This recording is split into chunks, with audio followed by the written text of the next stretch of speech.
Okay, and I'll do an introduction like in the Chicago Bulls days. So coming up from Bulgaria at 6'4", Max Gervitz.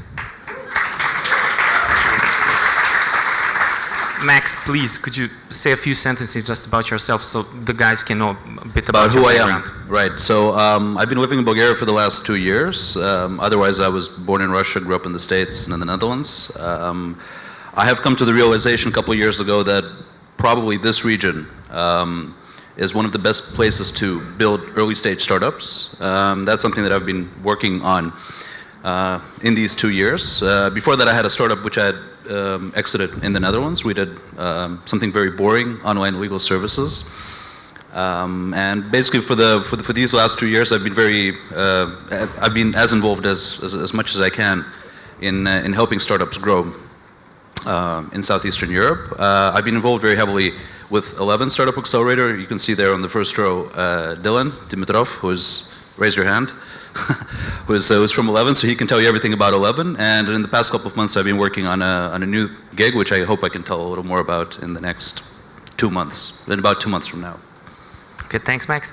Next up from Serbia, playing our power forward position, Vukašin Stojko.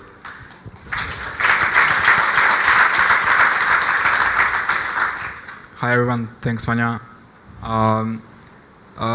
Up until very recently I was a startup activist. I was working more or less full-time on building up the startup ecosystem in Serbia and helping all the regional startup scenes in order to, this is probably going to sound like a cliche, but to maximize the potential of loads of talented people from this part of Europe, which has up until now, in my opinion, been unleashed.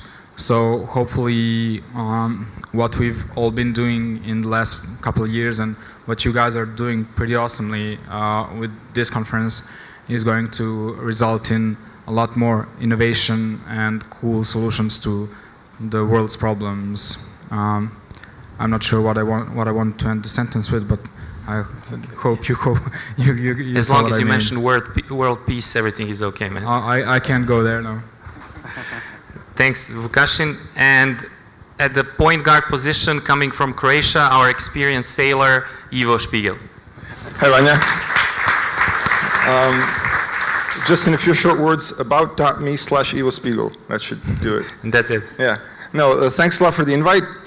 It's my first time here, and you guys are doing a great job, so huge congratulations. I'm from Zagreb in Croatia. I lived for a few years in the States, but that was a long time ago. I have a small IT services company with a couple of friends that we have in Zagreb, and I also do several other things. I've been writing a column for a Croatian IT magazine called Mreža. Does anybody get that in Montenegro and these areas? How many people read Mreža? A few? Okay. I also write for Forbes in Croatia, Croatian edition of Forbes. And I've been doing a series of interviews with European high-tech founders and entrepreneurs for that magazine, which I've been trying to turn into a book for some time now. And that book should finally be out late this year, early next year, I hope, and I'm pretty sure. So about a year plus something ago, early last year, a couple of friends and I decided that there was a lot of startup activity going on in Croatia and the region, and that it would be a good thing to build a community around that. So we started something called ZIP, which is formerly the Zagreb Entrepreneurship Incubator, but that's just so to have something behind the acronym. So ZIP is a startup program. It's kind of a hybrid incubator/accelerator. We have a program with batches of teams going through. At this point, we don't invest and we don't charge anything, so it's all free for the companies coming in. We may change that in the future. We'll see what happens. We now have our third batch just arriving 2 or 3 weeks ago, starting in the program, and our second batch is still in the program. More and more interesting and exciting projects there. And as ZIP, we also do a bunch of other things, such as co-organize events, conferences. We had Geeks on a Plane last year. We helped organize Seed Camp. We set up the Startup Island Conference this June, where I was really happy to welcome the huge SparkMe and Domain.me team to our conference, so thanks for joining us there. And anyway, when my friends and I started Zip, we thought, we'd kind of help out a little bit. It turned out to be a gigantic effort in terms of time that we're spending with it, but we're very happy with the way it's developing. Thanks, Ivo. So the topic of the panel is startup community as the driving force to kickstarting your entrepreneurship and startups. So let's start easy with this one. Could each one of you tell me what are the building blocks of a startup community with specifics for your country or for the region as a whole? Max, we can start out with you. Mm-hmm.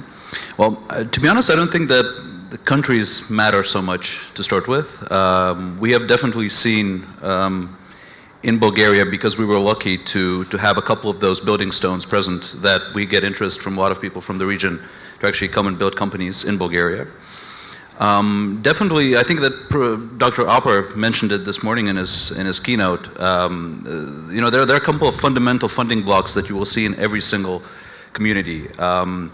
It is very important to have the educational perspective, which is not only universities that churn out engineers and creative people, but also workplaces where they can learn. So if you look, for example, at Bulgaria, a lot of the founders, especially the more successful and the more focused, more determined founders, actually come from either IT companies or other engineering companies, where they learn the trade, where they can actually get the inkling to start doing the same thing but on their own.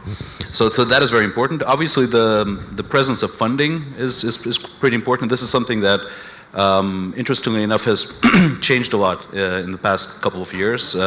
I remember when I came to the region 2 years ago, getting early stage funding anywhere in this region was virtually impossible. Nowadays, there's a revolution going on. Not only do you see more and more funds and angels investing in our region, but with initiatives like, for example, the public investing on angel list, you don't even need early stage investors so much. I mean, if you can basically get to a point with your very early stage startup and showcase it in a correct way, you can actually raise money from anyone in the world. So this whole funding perspective is changing very quickly. But definitely people, places where they can learn and support from people with experience. So these are the angel investors, the mentors. Those are the key building blocks, which I think are true for everywhere, but definitely in Bulgaria we have seen a big growth in that in the past year. In today's first presentation, Dr. Opper said that there are 5 points for innovation ecosystem, and you tweeted out something like, "I'm not so sure about the scientific infrastructure in this part of the world." I was expecting a question about that. You brought it up very well. Well, I'm a professor, you know. Very good. I do my homework. So this is something that I have something perhaps on an instinctive level, because I grew up in the scientific world. My father is an astrophysicist, so I've been seeing the way the scientific communities operate from when I was a kid. I think definitely if we put the aim of creating an ecosystem in Southeastern Europe, which could be competitive with leading ecosystems in the world, and there are many reasons to believe that it can be, because fundamentally our main selling point, which is absolutely true, is that we have amazing engineers, amazing hackers, as Bogdan said in his keynote, which not only have a lot of people are underdogs. They have this huge desire to actually get out there and be successful against all odds, and this is our strongest selling point. When you're in Montenegro or in Bulgaria or in Macedonia. President Clinton also said that, don't worry. Oh, so sorry. But, your skill set, the tools that you have are more or less the same as everywhere else, but you're cheaper, so you can do the same for less money, and you can actually, you can outrun people simply by having the urge to succeed. That is, if you ask me, probably the most fundamental thing that we have. But coming back to your question, if you look at societies like Israel, for instance, like some Western European cities where a lot of technology activity is happening. For example, in the country where I come from, the Netherlands, we have a couple of cities with tech universities like Eindhoven, Delft, Enschede, which have so many resources put into the science part that it's pretty hard to compete that if you don't have this. And for example, if I look at the way fundamental technology and scientific education has been crumbling in Eastern Europe, for instance in Bulgaria in the past 20 years, that's something to worry about. You can definitely put out a lot of mobile startups, website startups, out there that can actually get market share. But fundamental innovation does require fundamental investments in science and technology. So if we don't get to that point, and this is something that for governments to tackle, or for large corporations to start with, then it will be, we can get to a point somewhere down the line, but it will be really hard to compete with leading ecosystems. Okay, thanks, man. Vukashin, what do you think were the most important building blocks of the Serbian startup community? One is Vukashin. Thank you, Ivo. I would try to keep it very, very simple to, let's say, 2 building blocks, which have, in my opinion, really actually made a Serbian scene that is worthy of mentioning, which is a difference to something like 2 years ago. I would say that for the Serbian scene, the key factors were community events and community media. As far as community media is concerned, what I mean by that, it's simply a blog that my organization started, where we had a team of people produce content that was educational, that was motivational, and that sort of gave you an idea of what you can make, and that you are not alone and are not too crazy if you think that you can let yourself be ambitious and try to make something. And then you could also find content to see how you can actually do it. This is probably a way that is best for really early stage communities. And also one thing that was really, in my view, very beneficial in Serbia, in Belgrade and Novi Sad, was having the opportunity to meet other members of the startup community, people who have already solved some problems and who have achieved some success, whom you can ask for advice, or just to have a sort of right mentality to hang around with, so that you can, well, basically the same stuff that I mentioned on the blog, that you can see people whom you can talk to. And just for the audience, the URL of your blog is? Startit.rs. Okay.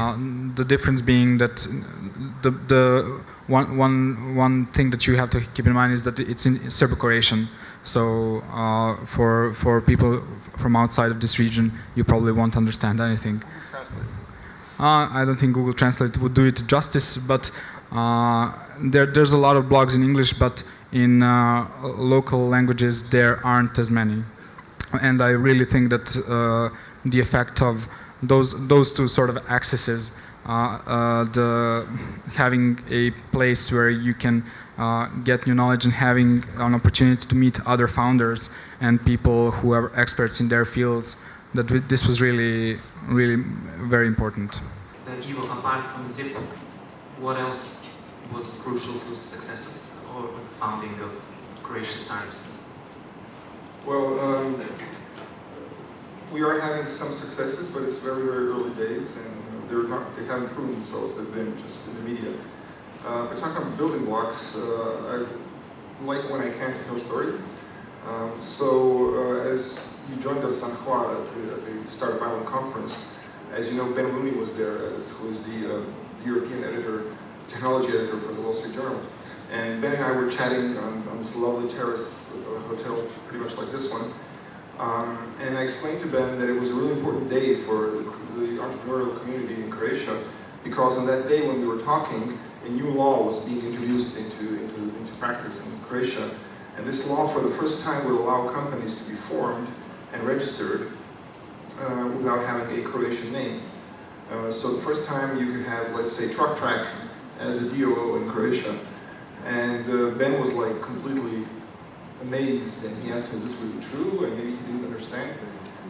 Basically, it was true, yeah, it's really, so what I'm basically saying is that one of the building blocks is the regulatory environment.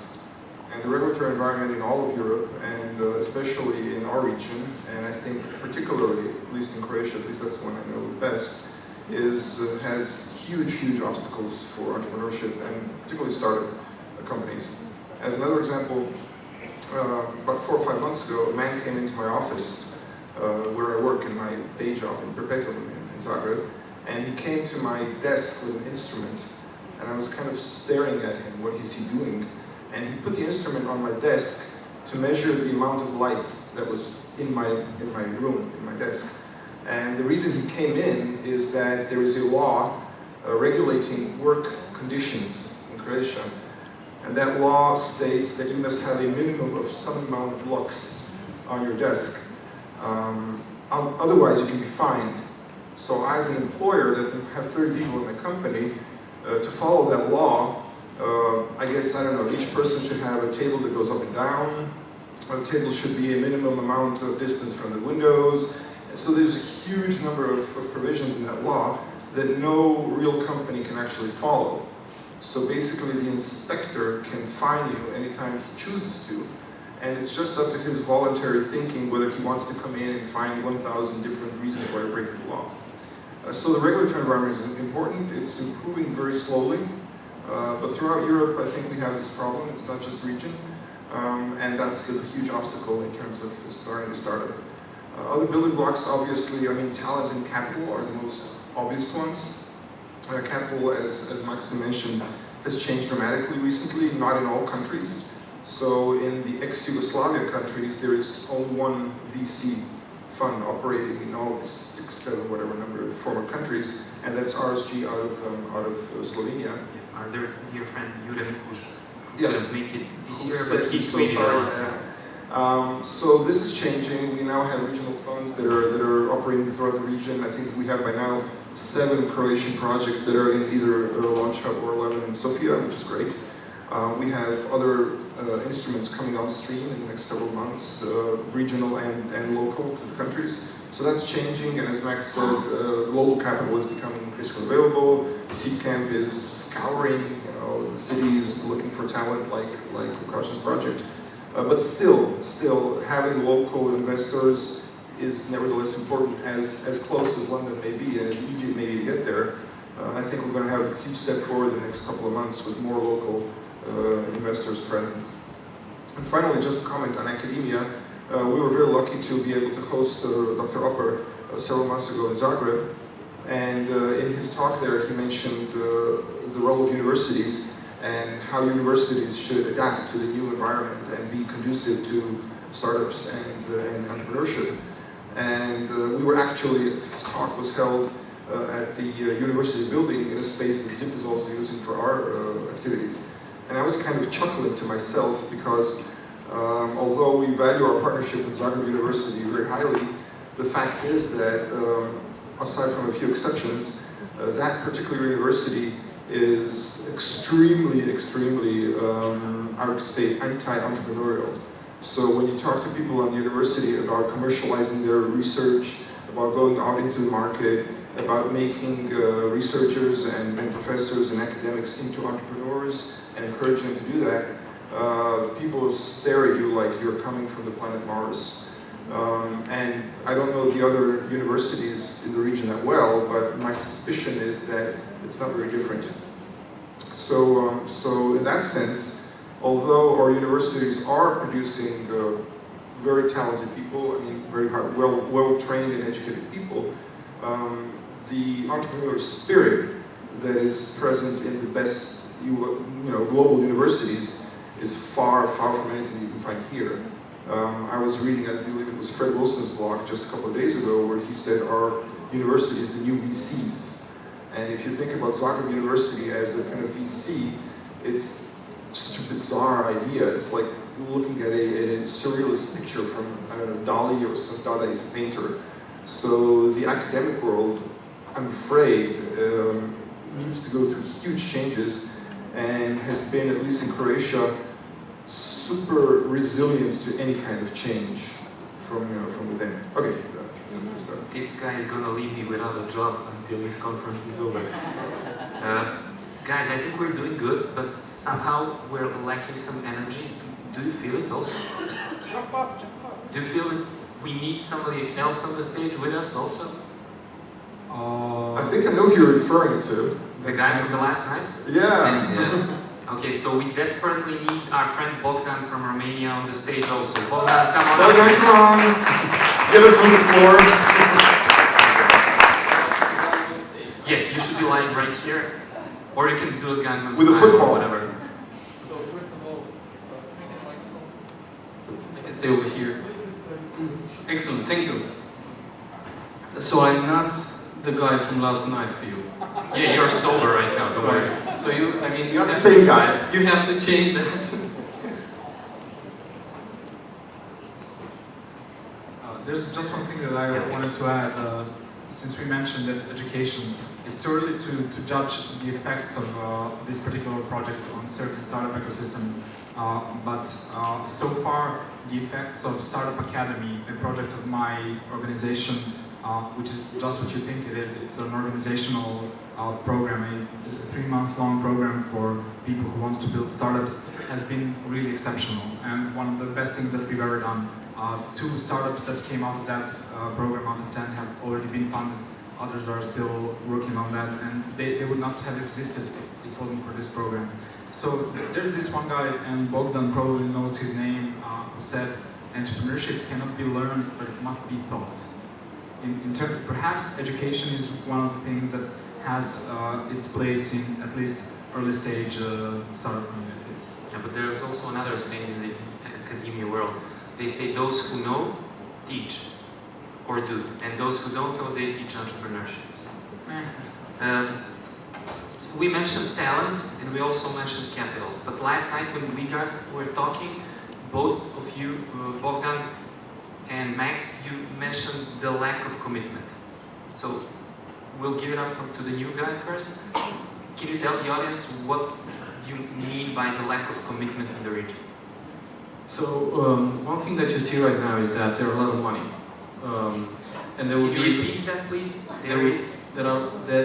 Right now there are a lot of money. Okay, guys, For- almost everyone here was complaining about how there is no money, No, but really. there's lots of ideas and lots of hard work and lots of hustle. So imagine- repeat it again, please. So imagine that right now in Europe, you have around, I would say a decent number would be like 30 to 40 accelerators that are doing 2 batches a year at least. That means that there are 10, 40, 800 teams accelerated a year in Europe right now. 800 teams. That's a good number, right? It's not a bad number. It's much more than 5 years ago again when there was 0. So there are a lot of money, there's a lot of interest, and the side effect of having a lot of money is that it's easier to get them. So then you see teams that are not really, sometimes they're not really prepared, they're not really committed to what they do, but they get the money more easily than that thing would normally happen. Which is not necessarily a bad thing. I think we lack experience. I think what's happening right now is that governments and the European Union is getting involved in this because they want to buy experience in building product at a macro level. It's not necessarily the best thing for the investment industry. You don't have the same numbers. If you would have 800 startups in US, probably you could invest in 100 of them or 200 of them. Right here, the percentage is a little bit smaller because of that. Okay, thanks. Max, I recall one sentence from last night very clearly. You said the hustle is just not there. Can you elaborate, please? Mm-hmm. Well, See, that's what happens when you have dinner with a professor. exactly. Have too many beers, obviously. I think what I wanted to say when I mentioned this was the comparison which always strikes me personally in early stage teams in the United States and in Eastern Europe, or in Europe in general, because to be honest with you guys, I think personally, and this is my experience of having built a company in a very typical Western European country like the Netherlands, I think we're actually doing better than Western Europe in many ways. But still, when we compare to the US, we definitely lack hustle. Just to give you an example, maybe an illustration of what I mean. Last time when I was in Boston, the beginning of this year, I visited a startup fair of a university that many of you probably haven't really even heard of, which is Northwestern University in Boston. It stands right across the river from Harvard and from MIT, so definitely in Boston it's maybe the fourth or the fifth university by rankings. You say Northwestern? Northwestern. Yeah, Northwestern has more older students? I'm sorry, it might be Northeastern, by the way. Ah, okay. But Yeah, sorry. Northeastern, right? Yeah. So anyways, I visited a startup fair there, and there were probably 800, 900 teams in that huge sports arena, all presenting their tools. None of them had actually raised any funding, but all these guys, I talked to as many as I could, probably 40, not more, companies. Everyone had already customers and revenues. And everyone was explaining how they were, going out, meeting customers, standing on the corner of the street, trying to sell something. This is the kind of mentality which is really understandably different from a cultural point of view, which we don't have.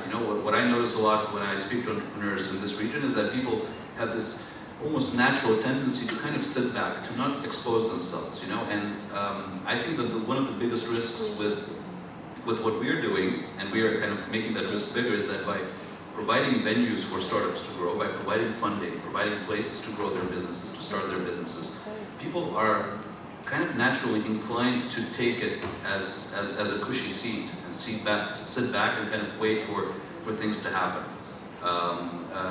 If I look back at my work in Sofia with the startups there is a very clear difference in outcome, which is fully correlated to this lack of, to the presence of hustle in terms of success. So there are the companies that actually hustle, they actually get further, they get funding, and they get to the next level. The companies that say, well, we raised this 25 or 50K or 100K or whatever it is, and we kind of sit back and we're going to talk, we're going to build this thing, and then we're going to see. This is the kind of the mentality that I think really stops a lot of people from doing more than they can. Do you have an idea of how the level of hustle could be improved with startups in this region? I know it's a crazy-ish question, but I'm curious. If you have an idea on how that could be done. Well, life should become more difficult, I guess. See, just to tell you from my own experience, when I was running a company in the Netherlands, we paid, I had to pay more than 1,000 euros rent for my apartment. I had to pay more than 2,000 euros rent for my office. I had to pay incredible taxes, which I don't remember the amount anymore. There were many, many different taxes, but definitely more than 1,000 euros per month in taxes. Salaries for people were 1,500 euros, So you are so badly pressed for money. If I would have left my car without paying a parking ticket of 6 euros an hour, if I wouldn't have paid that parking ticket, it would be towed and I would have to pay 500 euros to get my car back, right? And et cetera, et cetera, et cetera. And life was just so difficult, and you were constantly, every morning you were waking up trembling, for about unpaid bills or stuff like this, or whether you would actually make, next payday deadline. It kind of forced you to be very active. This is something that we don't have in the region. I see a lot of people really enjoying life too much. So you say we're touching on this on healthcare. Well, I don't know, does it exist? Yeah, probably on such a level that it's. But definitely people should, I think that the panacea for this problem is by really exposing yourself. For me, going to conferences like this from the very beginning when I just started my company and I got the opportunity to come to a conference like this, you can benchmark. You see other people doing stuff, and then you can see where you are. And I think it's really important to benchmark whatever it is that you're doing with what is globally available. And maybe one more thing that I noticed recently when I talked to companies in Sofia. When you ask people, are you gonna there's so many startups in this room. If I ask any one of you, are you building a company that's going to be relevant and a market leader? Any answer that is short of a full yes is actually very troublesome. And I see a lot of people, when you ask them, so what you're doing, is this going to be a market-leading company in whatever field you're in? And people say, yeah, we'll see, we'll try, maybe. Those answers are just not good. So that maybe is a way to measure hustle, if you ask me. So I wanted to add something on that, because I think there's a big cultural difference between the way Eastern Europeans see the hustling process and the way Western Europeans see it. And I know all the right words in Romanian, but I have to explain this in English. And it's a little bit different and more difficult. So if you look at, the traditional hustling in Eastern Europe, it's basically about cutting corners.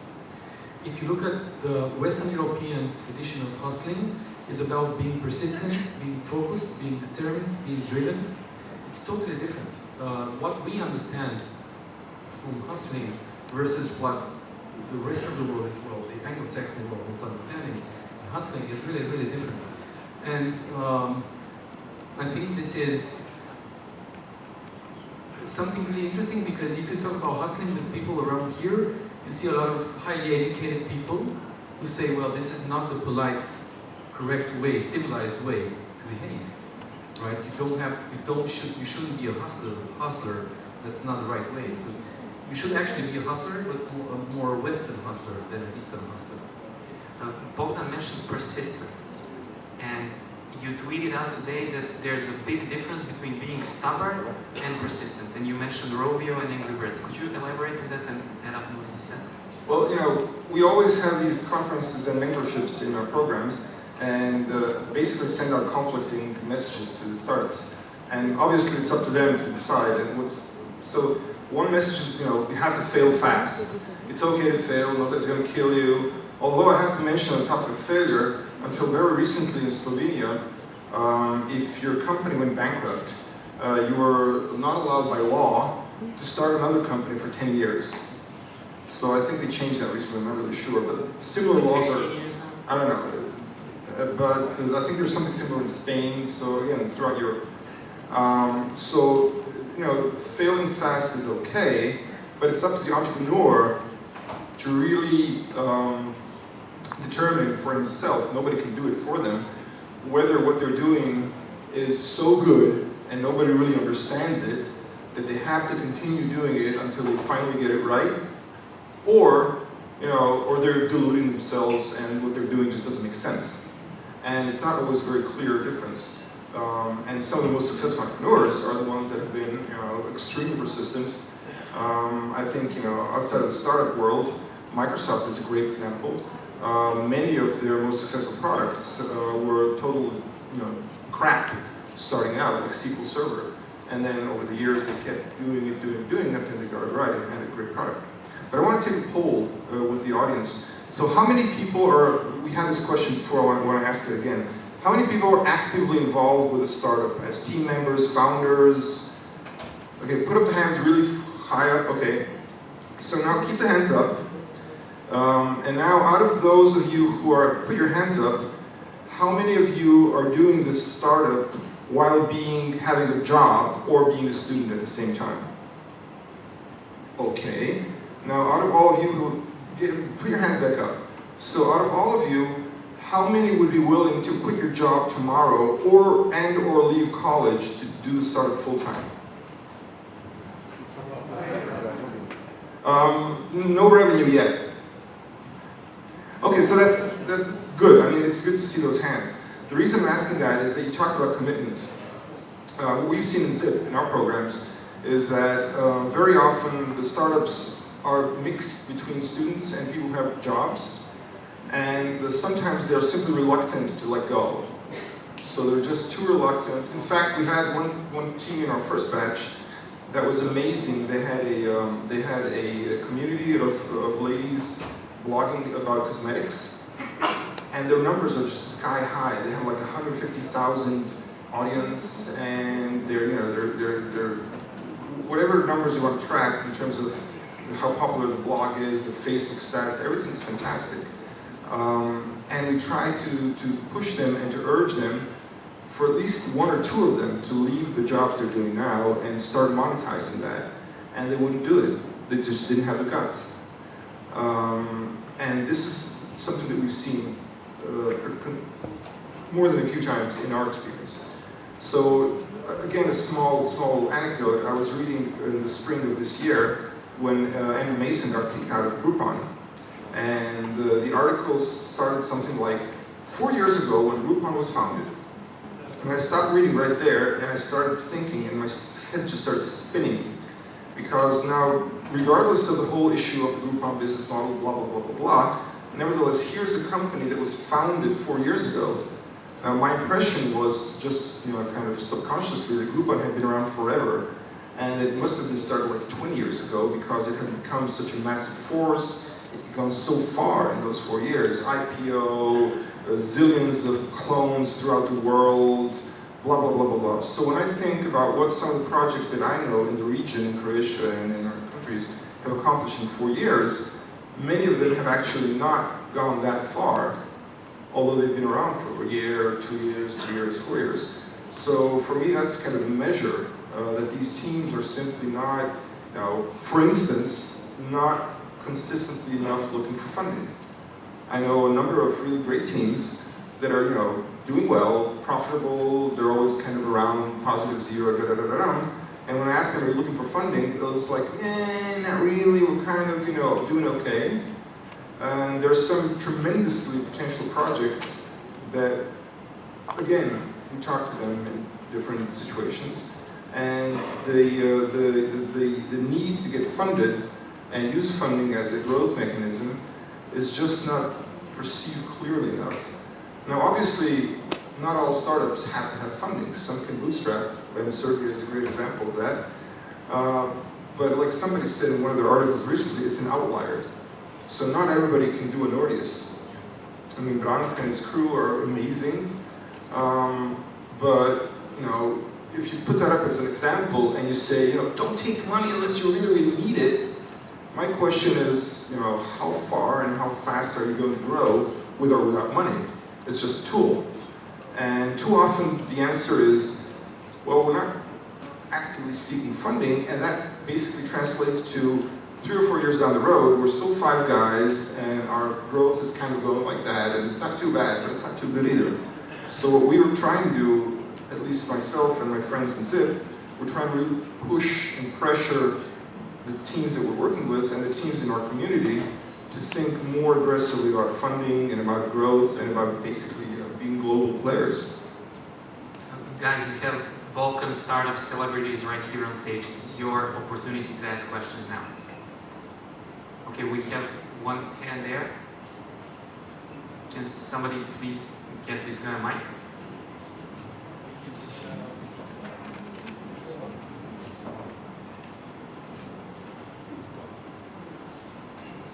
Until Predrag reaches him, I just wanted to reply to you about those guys who are not good entrepreneurs, they teach entrepreneurship. Okay. You can actually sort of have both in terms of you can organize a school. I don't teach entrepreneurship, don't worry. My brother does. I'm just saying, for instance, you can organize a school of entrepreneurship and then get guys who are entrepreneurs to come in and do classes on specific topics. It can be done. Just as an example, one of the by far most impressive European or global entrepreneurs, who is Martin Varsavsky, has been teaching until recently at the Barcelona IE school, and now for this year he's taking a year in Colombia. So there's an entrepreneur teaching entrepreneurship at Columbia University, and if you're not going to his classes, at least I would urge everybody to read his blog because he's a really amazing guy. Can you say the name once again? Martin Varsavsky founded several different companies, but he's now running a company called FON, F-O-N, which is doing Wi-Fi devices and kind of covering the whole planet with Wi-Fi. Okay, so the question now? Is it working? Yes. So this is a question mostly for Vukash and Nimo, I guess, because the situation in Montenegro is probably very similar to Serbia and maybe Croatia, I'm not sure.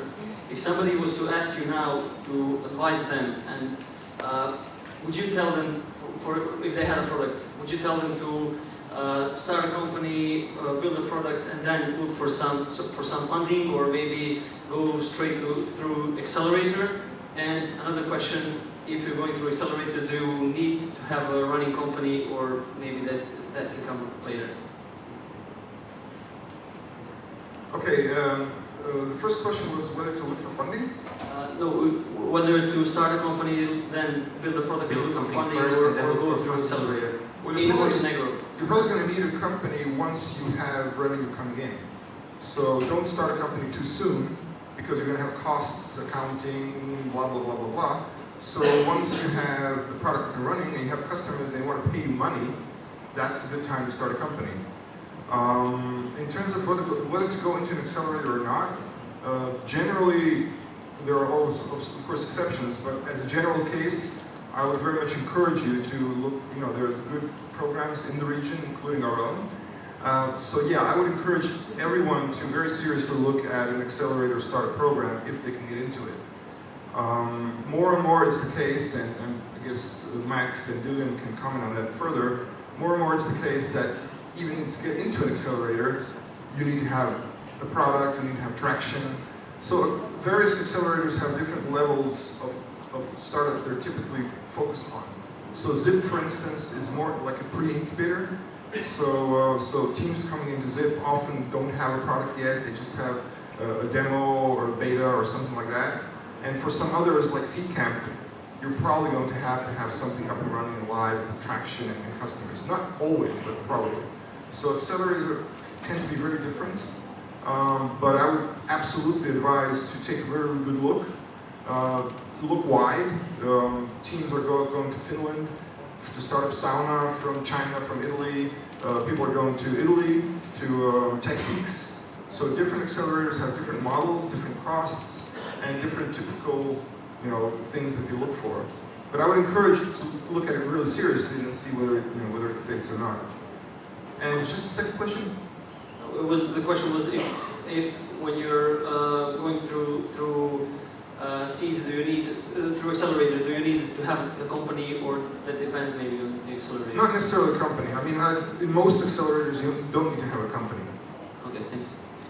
I would say don't think too much about it. Don't be a philosopher about it. Start building, be smart about it, and try to get people to give you money for it. And if you can get into an accelerator. We have just a few more minutes. Any more questions? Okay, there's one question there. Yeah, of course. So two more questions, the one there and the one in front. Regarding the last question, I just wanted to shortly add that if you go into an accelerator that gives you money and takes an equity, then you need the company, because you have to give away equity from that company. But it's not always the case. You may go into accelerators that give you grants, or doesn't matter. Hi, I'm Stefan Shandi and I'm a student at University of Montenegro.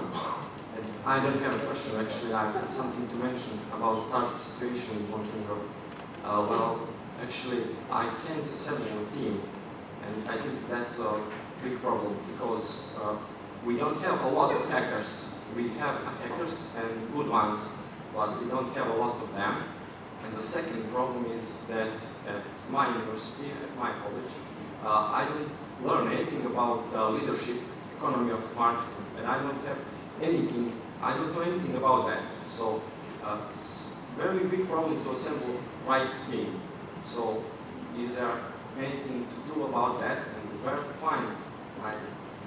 Become a hacker. Startup weekend. I don't know. He's a tech student, but he doesn't have any business courses.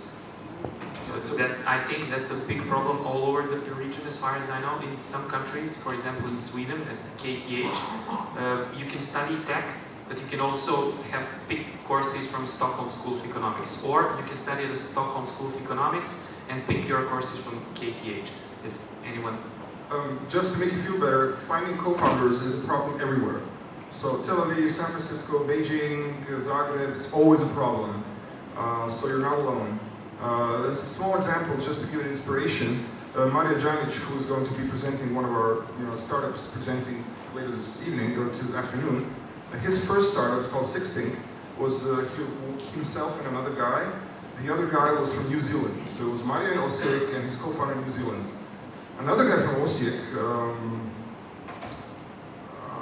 Marco, his co-founder is Greek. So they collaborated online as long as they could, and then finally Alexander moved from Greece to Osijek to work on the startup. So look for co-founders globally. Go to London. Go wherever you need to go. If your idea is great and your passion is great, then it doesn't matter what you studied in university. You learn it online. So don't be blocked by that problem, because everybody has it, and just work hard and resolve it somehow. Okay, one last question, lad. Okay. Bogdan, you wanted to add something? Same situation in Romania. I know probably you all know Adrina Pelta from SplinterMe. Her co-founder is Egyptian. Imagine that. I mean, it's like we have tons of programmers in Romania that are used to work with startups. She had found a co-founder in Egypt. What I wanted to add is probably one of the best ways to test people and see how they're good at working together with you is going to startup weekend events.